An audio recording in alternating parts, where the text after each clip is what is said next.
poussé au plus fort de ce qu'on pouvait faire sur l'innovation, en fait, d'aller être toujours en permanence en veille, et ça nous a emmené très très tôt sur le terrain de la réalité virtuelle, en passant avant par la stéréoscopie active, par les systèmes de Cave, et donc sur les premiers Oculus, les K1. Donc moi je suis artiste 3D de formation. Si vous avez des questions après sur la technique ou autre, je serais ravi d'y répondre aussi.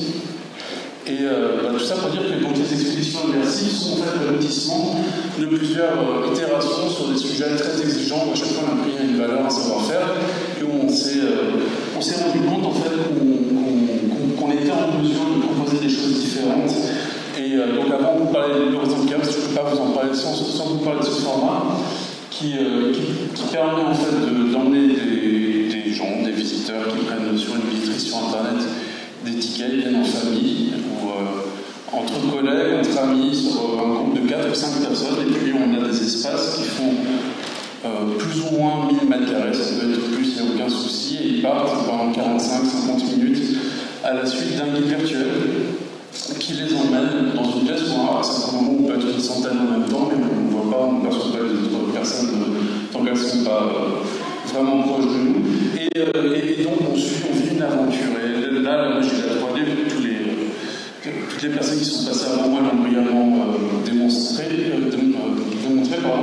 La magie, la puissance et la force de la 3D, c'est qu'on peut faire. En fait, on a une machine à voyager dans le temps dans les mains. Et la réalité virtuelle, on a en plus une machine à faire ressentir.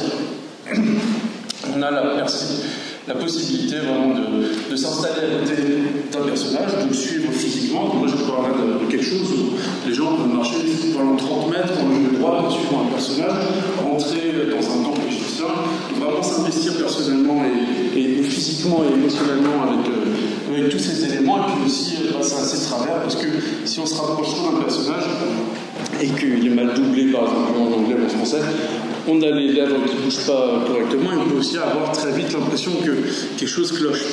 Donc ça, c'est à double tranchant. Mais c'est globalement super puissant pour raconter des belles histoires. Et dans l'ADN des expéditions immersives, nous on a une chose qui est très prégnante, très forte, c'est l'attachement à la rigueur scientifique. On va toujours s'entourer des grands experts. Donc là, sur les Chaos, pour le coup, j'ai reviendrai plus tard sur ce slide, mais là c'est la conséquence d'un grand travail avec Peter d'Arménue-Lyon, qui est professeur d'égyptologie à la Chambre.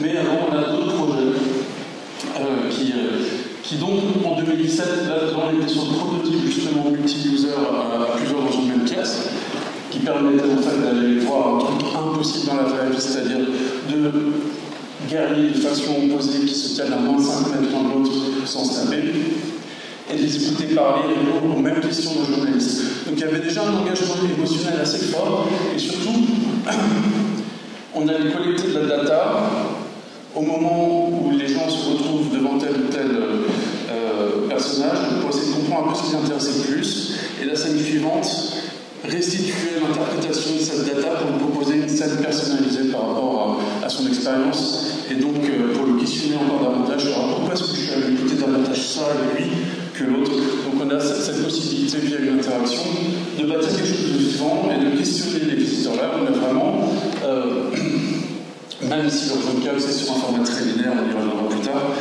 là c'était l'expérience trop courte, mais déjà des prémices du format de 2007 à la Académie, présenté dans la première institut du monde arabe, et bien nous avons cette volonté. Alors la particularité de l'ICI aussi, dont je vous ai dit il y a très longtemps, on a travaillé sur la pyramide de Chaos, et bien j'ai fait le compte la dernière fois, c'est fou, j'ai travaillé sur, je crois, 13 projets sur la pyramide de Chaos. On a été remarqué par les équipes de Peter d'Arménue-Lyon et de Giza Troné, ça s'appelait à l'époque Boston, qui nous a contactés pour travailler avec lui sur la numérisation des tombes des mastabas. Et parce que Peter est un spécialiste des cimetières de la 4e dynastie sur le cimetière ouest du tombeau, donc on a travaillé ensemble, on a collaboré, on a modélisé une bonne partie des monuments et des complexes funéraires du site. Et ça a été mis en ligne, notamment à l'époque, c'était un challenge parce que les gens avaient des modems où la DSL quand tout allait bien, ils avaient des ordinateurs pas très puissants, il y avait un viewer 3D à télécharger, je ne sais plus où je trouve tous les jours, j'en ai dans le browser, et donc il fallait espérer qu'ils avaient une machine assez puissante pour faire tourner les graphismes. Bref, toutes ces briques de difficulté mises bout à bout paraissent insurmontables, et pourtant on a réussi à fournir ça, et les gens exploraient en 3D Tandem, le modélisé chez eux, en 2016, en 2014. Tout ça pour dire que là, les aventures de pyramide ne s'arrêtaient pas pour nous, parce qu'après on a été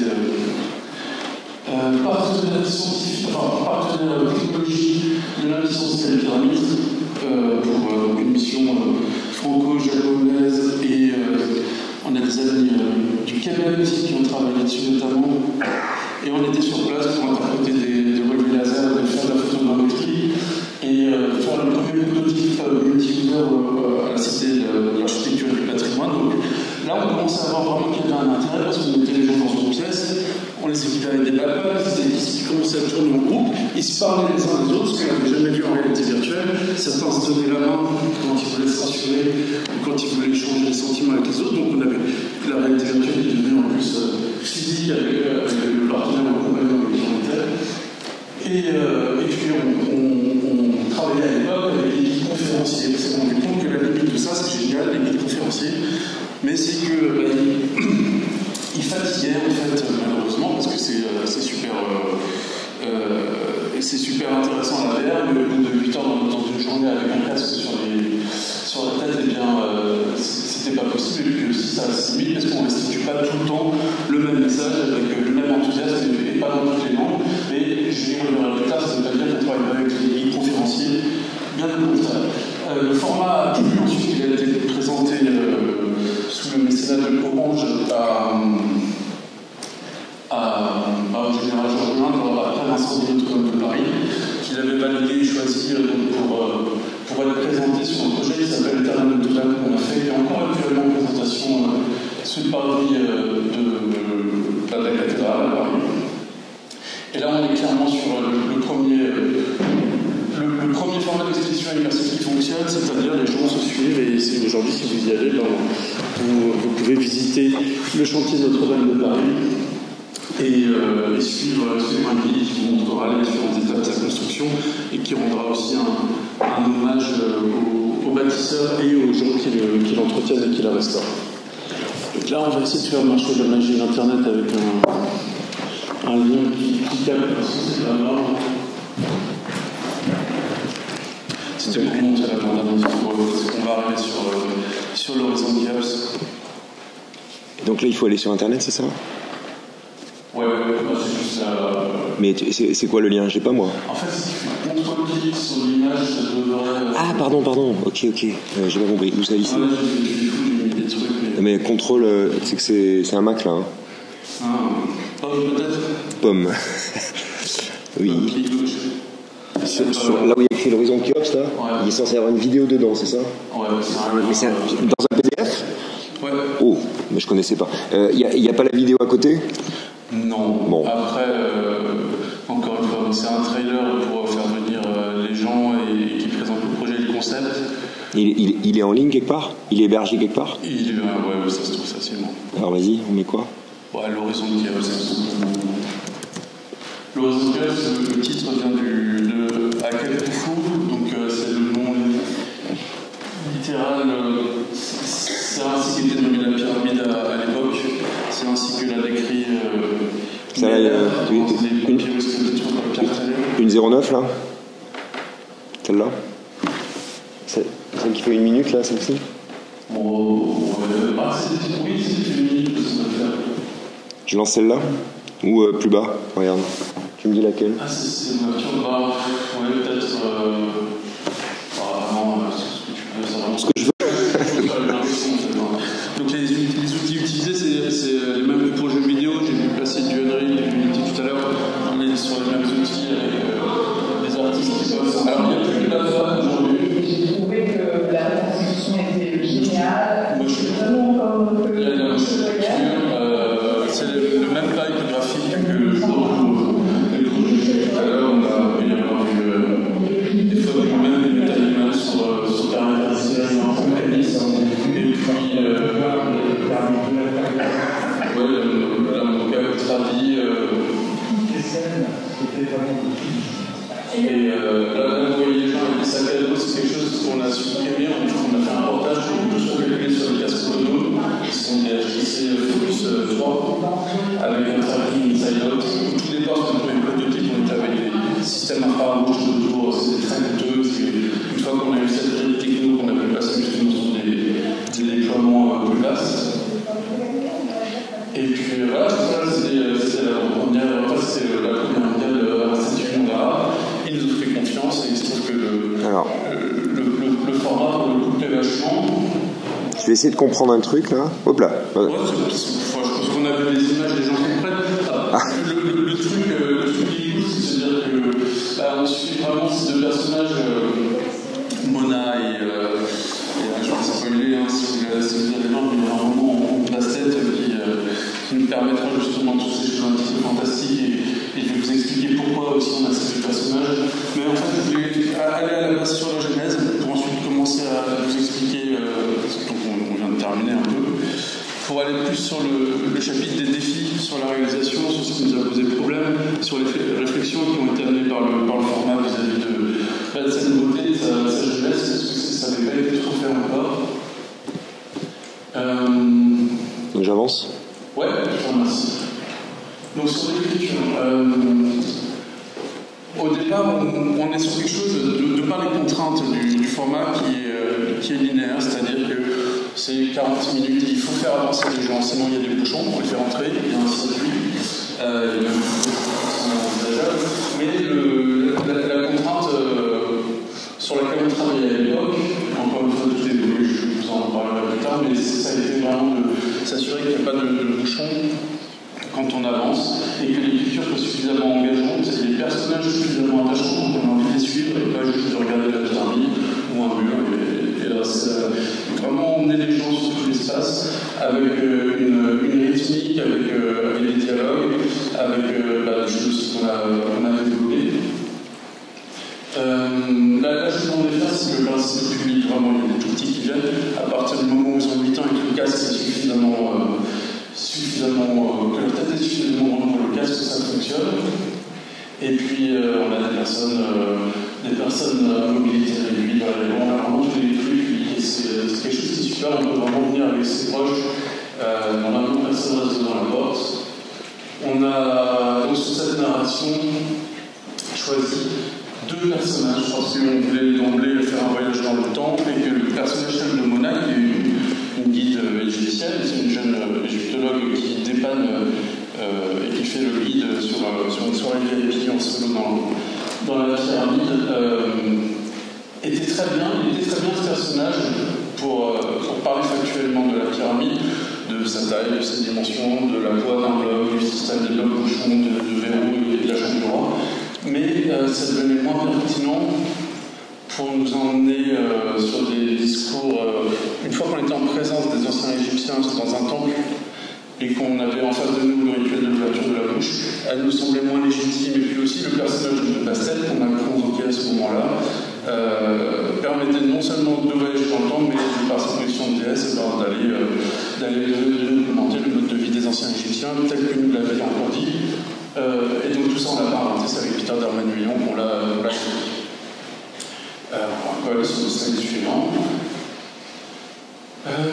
Contenu un peu mis sur la réalisation, les mêmes difficultés que pour vous, pour tous ceux qui restituent des temples, avec quelquefois surtout sur des vestiges aussi anciens, vous voyez toute la maîtrise derrière l'aspect des mastabas, un aspect un petit peu aujourd'hui, ça a été très dégradé, et quand il a fallu interpréter l'aspect du temple de la vallée de Khéops, qui n'existe plus, qui est sous la ville, ou celui de son temple funéraire au pied de la pyramide. Évidemment, il faut faire des recherches et s'appuyer via Peter. Encore une fois, on n'a rien inventé sur ce qui avait été fait comme recherche auparavant par tous les universitaires. On a aussi ces difficultés au niveau de la conception des parcours.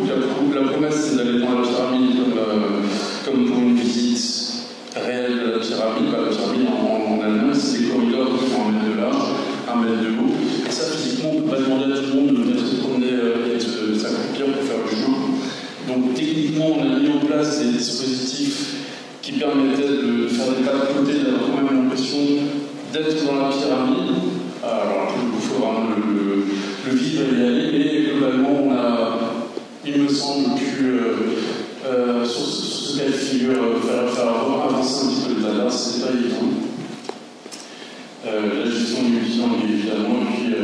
J'ai oublié de préciser, il y avait ce travail d'écriture fait. Moi, je suis co-auteur avec Emmanuel Piton, que je salue ici, et puis sur la musique aussi, un gros travail de Rudy Foucault.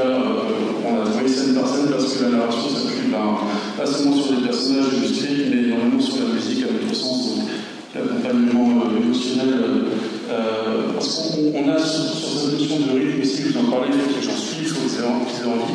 L'alternance, c'est des moments où on touche beaucoup de contenu pour le visiteur, et puis il y a des moments où il faut laisser respirer, installer des passages plus oniriques, et c'est ce qu'on s'acharne à mettre en place. Pour ça, ça marche bien, il y a beaucoup d'itérations et de tests, mais sur une histoire comme ça qui fait 40 minutes, c'est un vrai challenge, quoi, que les gens ne s'ennuient pas. Et alors, Dieu merci, la remarque qu'on a le plus souvent, c'est passé très vite une fois que les gens lèvent le carte. Mais 40 minutes, c'est imposé ou ça peut être plus ou moins en fonction du choix un peu de. C'est imposé. C'est imposé, d'accord. Ah ouais, ça fait la visite. Oui, c'est un. Merci. Alors,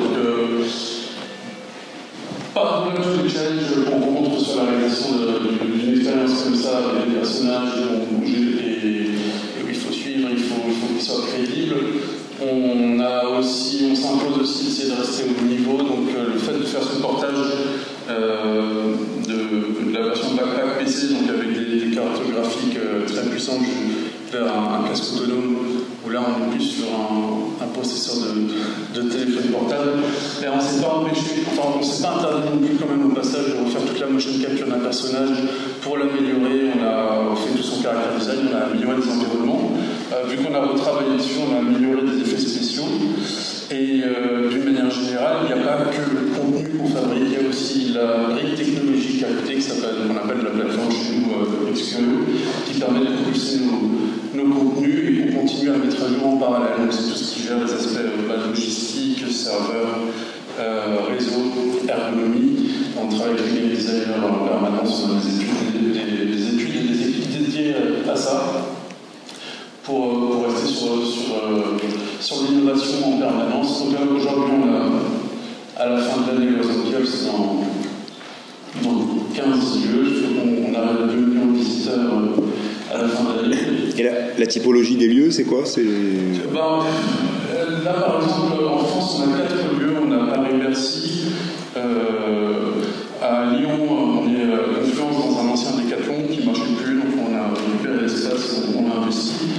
À Bordeaux, on est, je ne sais plus ce que c'était auparavant.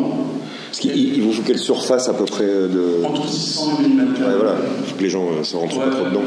Et on est entre 80 et 110 personnes confortablement dans ces espaces. Et les gens ont le casque sur les yeux. Et comment on fait en sorte qu'ils ne se rentrent pas dedans? C'est le rôle de la plateforme, justement. On a des systèmes sur l'analyse des gens et des trajets qu'ils font et sur la conception des circuits. Parce qu'il faut se dire aussi que sur un lieu, vous pouvez faire le Rosenthal aussi dans le texte sur un circuit, mais vous pouvez en même temps croiser des gens qui font Éternel Notre-Dame ou un soir impressionniste ou bien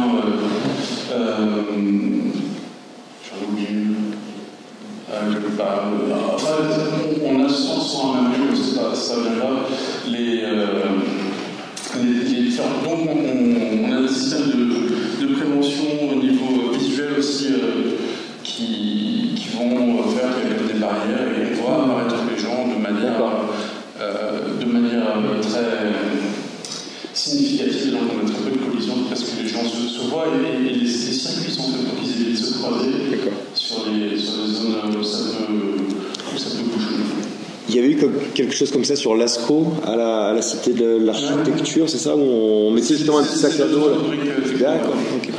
Ouais, effectivement, c'est nous qui avons travaillé aussi dessus à la base sur le moteur, et à la base avec des backpacks et des opus de seconde génération. Imaginez le futur par rapport à ces expéditions immersives, comme on est sur un format qui est très jeune. On a un peu l'analogie avec le cinéma qui s'est nourri des codes du théâtre à l'époque pour fabriquer les mouvements de caméra qui n'existaient pas. Il a fallu inventer une grammaire, des codes. On est un peu sur les mêmes problématiques aujourd'hui, les mêmes enjeux. Donc on expérimente, mais clairement il y a plein de choses possibles. J'ai entendu beaucoup parler d'IA. Je considère aussi que c'est un outil, il ne faut pas s'interdire de regarder, c'est là et ça peut être très puissant. C'est pas un gros mot, ça dépend de ce qu'on en fait vraiment. Et l'IA, c'est l'IA pour quoi? C'est l'IA pour écrire des scripts, c'est l'IA pour poser des brins d'air de manière générative, ou c'est l'IA pour interpréter les comportements des utilisateurs. Ça peut être plein de choses. C'est pas juste l'IA comme un gros mot, c'est plein d'usages. Et donc sur le slide suivant, déficient le futur, donc comme je disais, c'est un format jeune, il y a beaucoup de code et dernières qui restent à inventer. De l'IA, pourquoi pas. On a un partenaire français qui s'appelle Asmona, parce que le personnage de Saint-Laurent, qui est français, avec qui on travaille pour nourrir une IA de dialogue. Donc en musée, on travaille sur un badge qui permet de brancher soit de dialoguer avec la stat et de récupérer le contenu qui a été passé pendant l'expérience. Les animations peuvent être procédurales, les gens vont caresser les petits chats, et tout ça. Ben, si le chat réagit de manière réaliste, c'est un plus. On va rajouter, j'espère, plus d'interactivité avec un tracking qui est un peu. On ne veut surtout pas donner le contrôleur, mais maintenant que le tracking commence à devenir effectif, on peut commencer à s'imaginer, à unifier un petit peu, à donner l'interactivité, le choix aux visiteurs, mais toujours en allant dans le sens de servir la narration et le contenu. Et puis donc l'implication des guides conférenciers, comme je disais aujourd'hui, il y a des audio guides dans les musées, mais il y a toujours des guides conférenciers. Donc pour nous, c'est tout à fait possible d'envisager des visites premium où on désactive le guide Mona, par exemple, et c'est un guide conférencier qui parle avec les visiteurs qui leur fait sa visite personnalisée. Donc c'est aussi des pistes qu'on peut tout à fait envisager. Et puis plein de choses aussi encore sur la musique, le sound design et personnaliser les avatars et d'autres choses dont je ne pourrais pas parler. Alors la bonne nouvelle, c'est que l'an prochain, on sera une nouvelle expédition immersive et ce sera sur le patrimoine de France. Quelle période? Ça commence par quelle lettre? Je suis là, il y aura bientôt des nouvelles. D'accord. Et dernier slide qui sert à rien, moi ça vous envoie par un site, en fait, vous verrez toutes les explications qu'on a fait. Merci. Merci beaucoup pour la présentation. J'ai expérimenté la sourde. Voilà, je pense à c'est le vent qu'on puisse sentir vraiment tomber, on a l'impression de voler dans la grotte. Là, il y a un sacré challenge avec la différence de niveau. Donc ça implique aussi de travailler des années avant de trouver les solutions où ça reste confortable, mais c'est super intéressant. Là, c'est vraiment encore un tout autre format, beaucoup plus en mode on vit une histoire. On a une, deux, trois questions.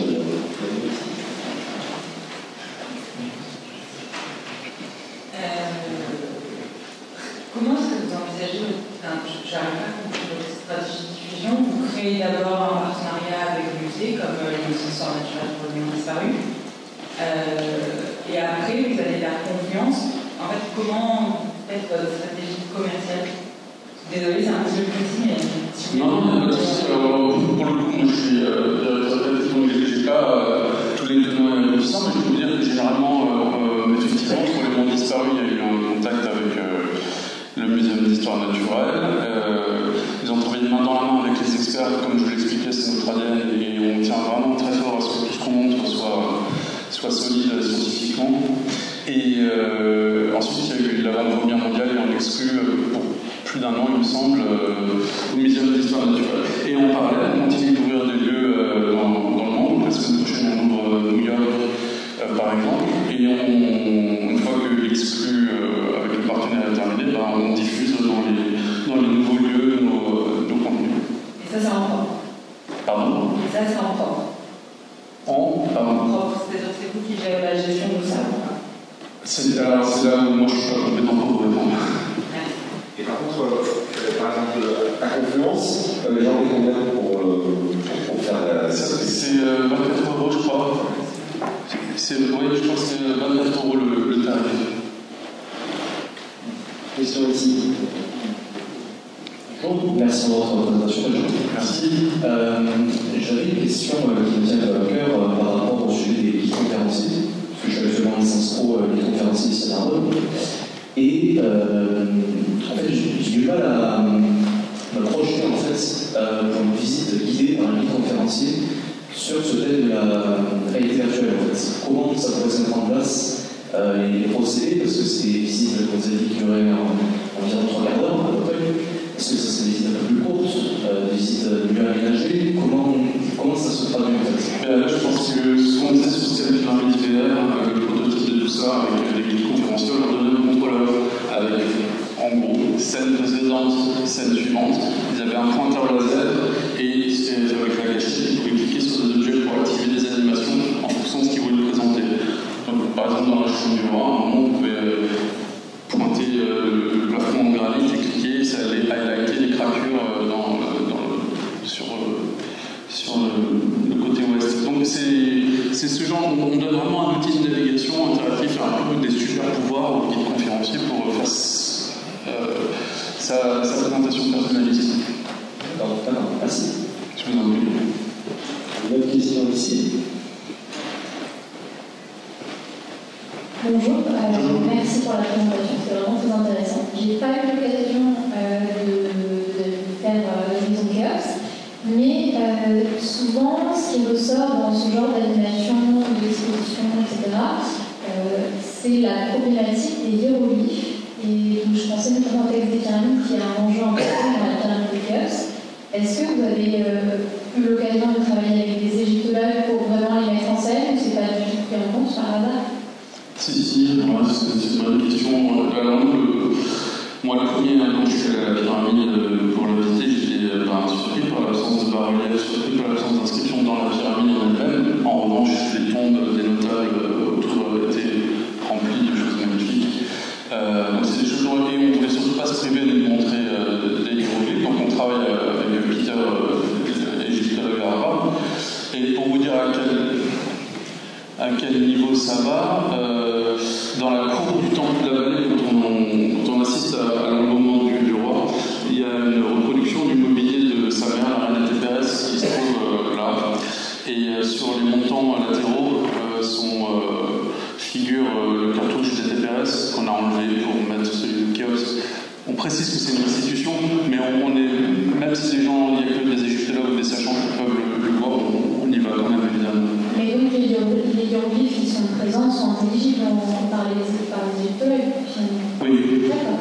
Parce que c'est vraiment quelque chose qui revient souvent en fait dans les égyptologues qui s'y intéressent, c'est assez navrant de voir que c'est plein d'hiéroglyphes dans n'importe quel sens. Ah non, là c'est vraiment, mais c'est tout le temps bien chez nous.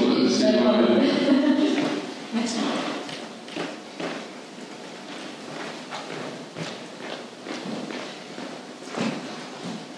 Bonjour. Pour la diffusion des expériences, on en trouve une sur le store de Meta, notamment c'est Éternel Notre-Dame. Je l'ai essayé. D'une part, vous avez fait énormément de sacrifices sur les textures.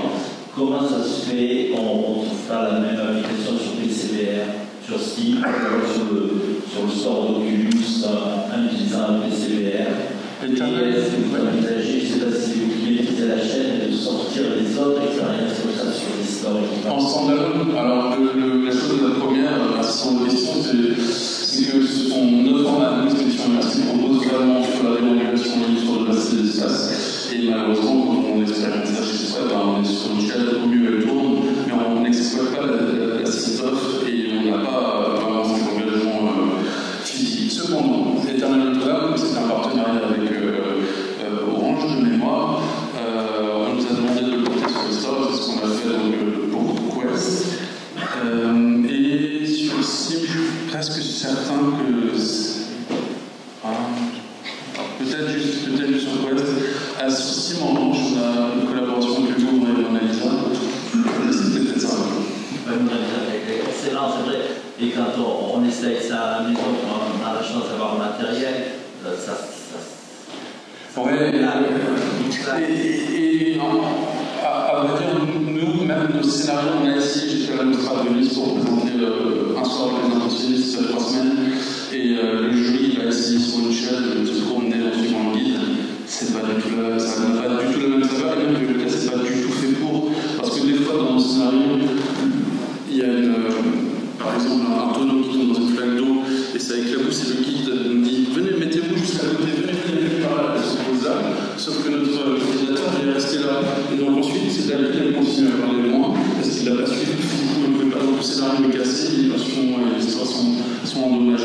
c'est pas les usages qu'on veut montrer sur les sites.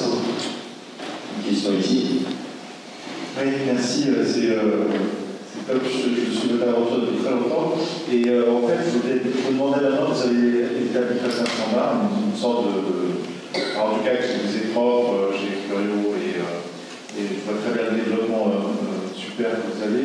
Est-ce que vous allez ouvrir à des créateurs, à d'autres créateurs, ou l'idée de mettre votre système et votre dispositif à destination de créateurs différents que Inhouse, en fait, ou peut-être que c'est déjà bien, je ne sais pas. Moi, je n'ai pas l'information, mais je sais que le but à terme, c'est pas de rester enfermé sur nous-mêmes et tout le temps produire nous-mêmes le propre contenu qu'on propose. Donc, je sais aussi de manière certaine qu'on a une très belle technologie qu'on peaufine, qu'on polish et ouais, moi, je souhaiterais personnellement que ça puisse être partagé à d'autres studios qui, avec d'autres licences qui puissent s'en servir. Si on a encore une dernière question, on la prend parce qu'on a un petit peu d'avance. J'ai dit tout à l'heure, on va essayer de finir un peu plus tôt que les 18h que j'ai prévu. Allez, là.